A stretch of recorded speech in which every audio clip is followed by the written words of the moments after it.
des faisceaux et on va leur associer de la cohomologie.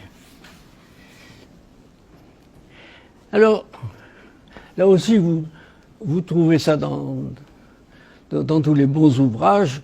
Les bons ouvrages, il n'y en a pas tellement sur les faisceaux. Il y a un livre de Godman, je ne sais plus si c'est 58 ou quelque chose comme ça, et il y en a d'autres aussi. Mais dans tous ces livres, vous verrez définir la cohomologie en dimension n de x dans un faisceau F. Et ça, c'est un groupe abélien. Et n est positif ou nul.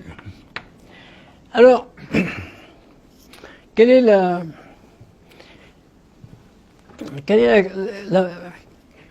définition de cette cohomologie?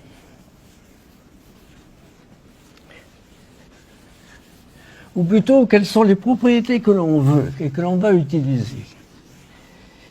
Alors, ce que l'on veut, c'est que ça ressemble à la cohomologie usuelle. Alors, vous avez une notion naturelle de suite exacte pour les faisceaux, c'est assez clair.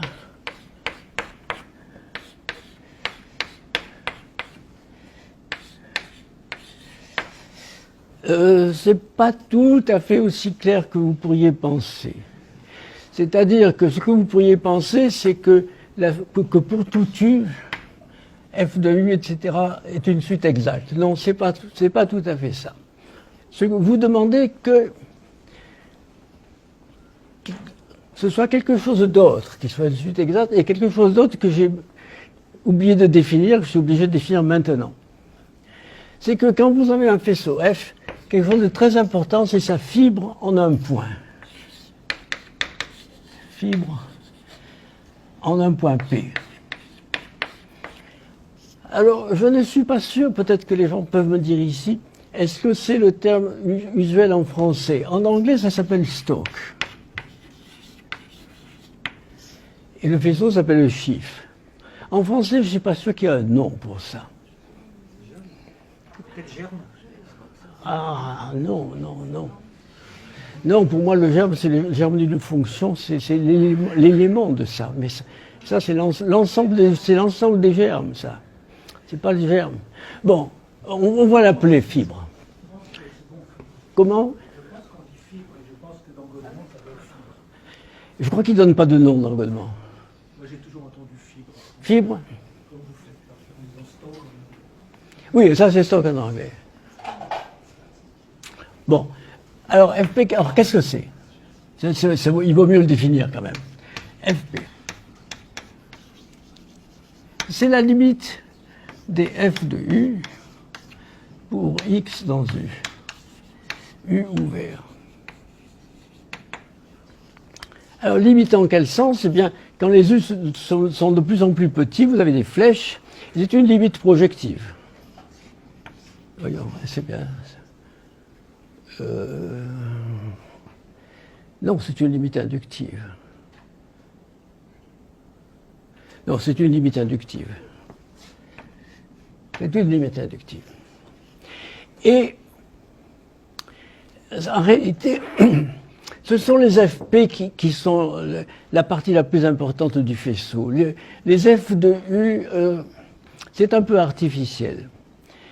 Par exemple, quand vous prenez les fonctions continues, le faisceau de fonctions continues, le FP, ce sont les germes de fonctions continues, c'est-à-dire les fonctions continues modulo l'équivalence si elles sont égales dans un voisinage. Et c'est ça qui compte. Et alors, une suite de faisceaux est exacte si en tout point, on a une suite exacte.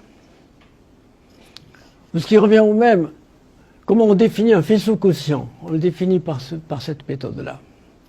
Bon, alors la cohomologie, on va demander qu'elle soit que non seulement elle définisse des HL de F, et puis bien sûr des flèches entre eux, c'est convariant par rapport. Mais on va demander aussi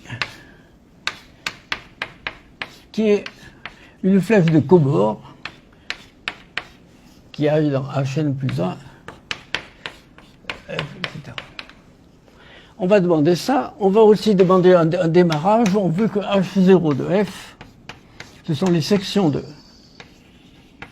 Ça s'appelle les sections de F, mais avec les notations que j'ai employées ici, ça veut dire que c'est X de F. X est un ouvert dans lui-même, on a le droit de faire ça. On demande ça, et ça caractérise presque la cohomologie. Si vous réfléchissez un peu, vous voyez que non, ça ne caractérise pas, parce que par exemple, on pourrait prendre... Donc, on ne pourrait pas prendre 0.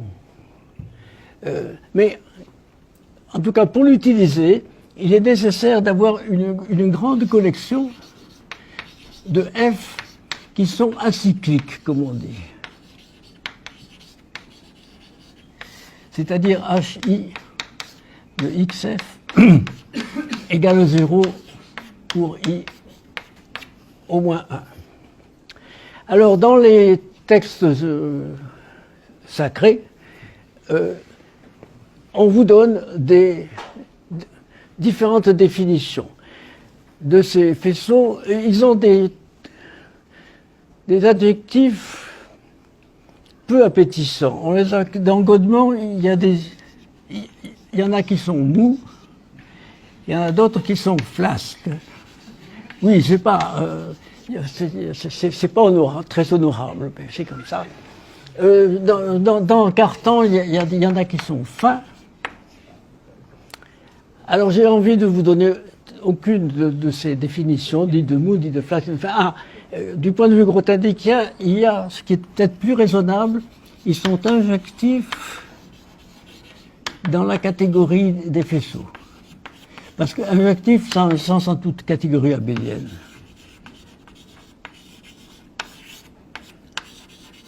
En fait, je crois que maintenant, c'est la définition de Grothendieck injectif qui est plutôt utilisée. De toute façon, ce sont des faisceaux pas très intéressants. L'exemple de relativement intéressant pour nous,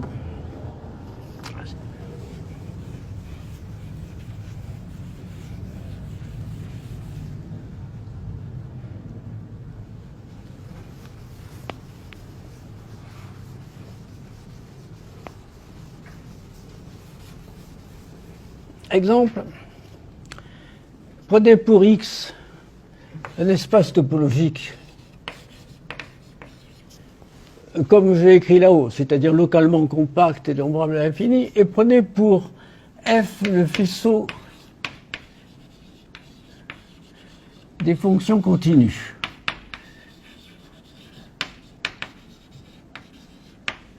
Alors,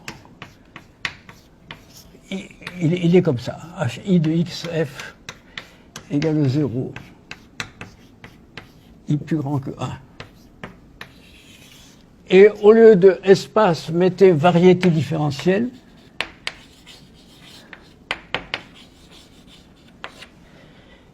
Et faisceau des fonctions différenciables. Pareil. Donc vous avez là des exemples très raisonnables. Par contre, vous avez aussi des exemples un peu affreux. Par exemple, vous prenez sur X le faisceau de toutes les fonctions à valeur dans Q, ou dans quelque chose, toutes les fonctions, aucune condition de continuité ni rien. Eh bien ça, c'est pas intéressant, et tant mieux, parce que ça a une cohomologie qui est 0. Alors, ça sert beaucoup, ces espaces, ces faisceaux à cohomologie 0, parce que ça vous donne une façon de calculer les cohomologies intéressantes. Alors, je vais me borner à vous donner un énoncé comme ça. Supposez que vous ayez une suite exacte du type suivant. Un F qui est le faisceau qui vous intéresse. Puis,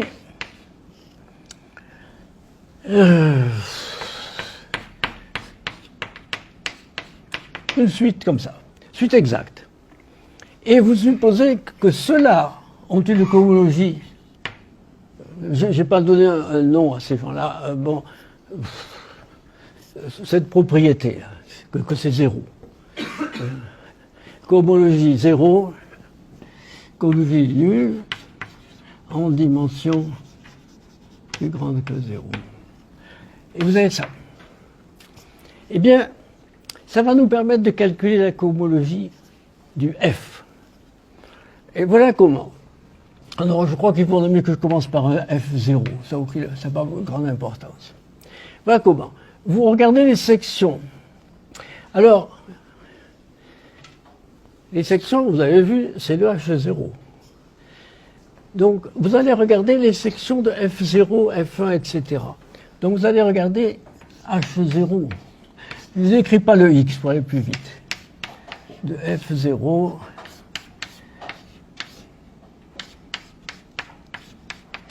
Et cet opérateur-là, vous l'appelez D, bien sûr, et il vous fait ça.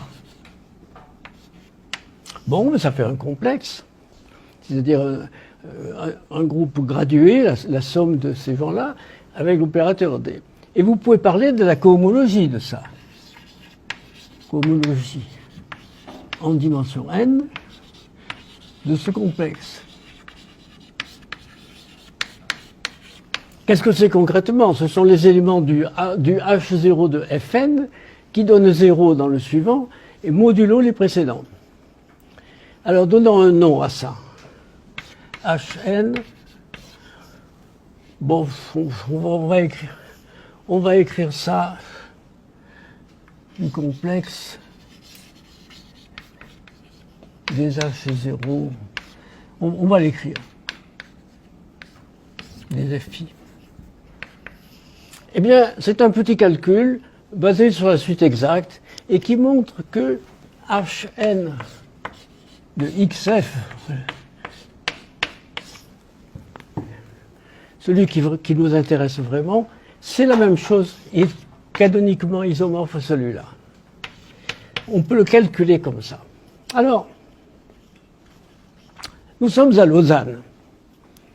Oui, vous vous demanderez quel rapport ça peut bien avoir avec nous sommes à, mais Lausanne, c'était la patrie de Rame. Et de Rame, il est très connu, en particulier pour le théorème de Rame. Et le théorème de Rame nous dit que la cohomologie d'une variété différentielle se calcule par les formes différentielles. Donc, le théorème de Rame,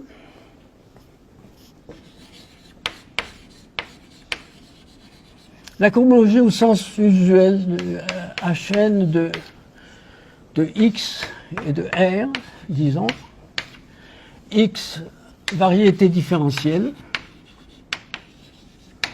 réelle,